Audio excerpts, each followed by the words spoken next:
नमस्कार विद्यार्थियों, आप देख रहे हैं इट्स डिफरेंट एकेडमी। आज हम विज्ञापनों की दुनिया विषय पर आए हुए महत्वपूर्ण अनुच्छेद को विस्तार से समझेंगे और जानेंगे कि परीक्षा में इसे लिखते समय किन बातों का ध्यान रखना चाहिए। सबसे पहले अनुच्छेद की शुरुआत देखिए। विज्ञापन आधुनिक जीवन का एक महत्वपूर्ण हिस्सा बन चुके हैं। बच्चों, ये अनुच्छेद का परिचय है। परीक्षा में हमेशा विषय का महत्व बताकर शुरुआत करनी चाहिए।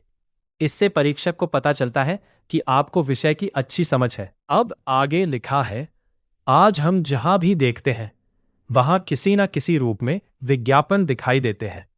बच्चों, यहां विज्ञापनों की व्यापकता बताई गई है।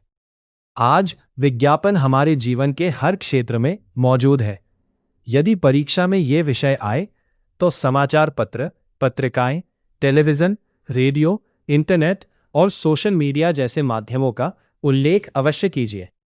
इससे आपका उत्तर अधिक प्रभावशाली और पूर्ण दिखाई देता है। अब अगली पंक्ति देखिए। विभिन्न वस्तुओं और सेवाओं का प्रचार किया जाता है। यहां विज्ञापन का मुख्य कार्य बताया गया है। बच्चों, कई विद्यार्थी केवल इतना लिखते हैं कि विज्ञापन वस्तुएं बेचने के लिए होते हैं, लेकिन परीक्षा में आपको यह लिखना चाहिए कि विज्ञापन वस्तुओं, सेवाओं और विचारों के प्रचार का माध्यम होते हैं।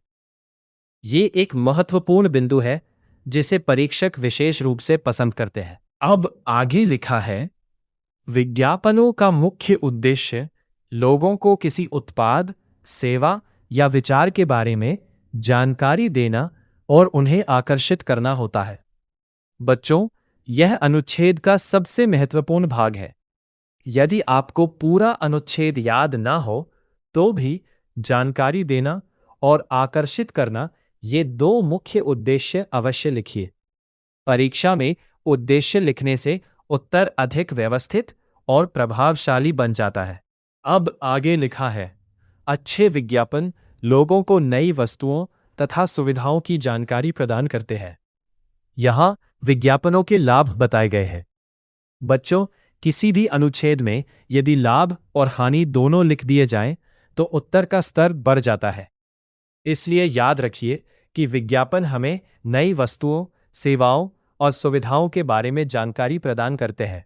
अब अनुच्छेद का अगला भाग देखिए। हालांकि कुछ विज्ञापन भ्रामक भी होते हैं। बच्चों, यहां विज्ञापनों की हानि बताई गई है। भ्रामक विज्ञापन एक बहुत महत्वपूर्ण शब्द है। परीक्षा में यदि आप यह शब्द लिखते हैं तो आपका उत्तर अधिक परिपक्व दिखाई देता है। भ्रामक विज्ञापन लोगों को गलत जानकारी देकर प्रभावित करने का प्रयास करते हैं। इसलिए अब आगे लिखा है, हमें किसी भी विज्ञापन पर विश्वास करने से पहले उसकी सत्यता की जांच अवश्य करनी चाहिए। बच्चों, ये इस अनुच्छेद का मुख्य संदेश है। यदि आप परीक्षा में ये पंक्ति लिखते हैं तो आपका निष्कर्ष बहुत मजबूत बन जाता है। याद रखिए, विज्ञापनों को समझदारी से देखना चाहिए। केवल आकर्षक तस्वीरों और बड़े बड़े दावों के आधार पर निर्णय नहीं लेना चाहिए। अब अंतिम पंक्ति देखिए। विज्ञापनों की दुनिया व्यापार और संचार का एक महत्वपूर्ण माध्यम है। बच्चों, यही इस पूरे अनुच्छेद का निष्कर्ष है। अब कुछ परीक्षा टिप्स याद रखिए। विज्ञापन, प्रचार, उपभोक्ता, उत्पाद, सेवा, भ्रामक विज्ञापन, सत्यता और संचार जैसे शब्द अवश्य लिखें। अनुच्छेद को एक ही पैराग्राफ में लिखें। साफ सुथरी लिखावट रखें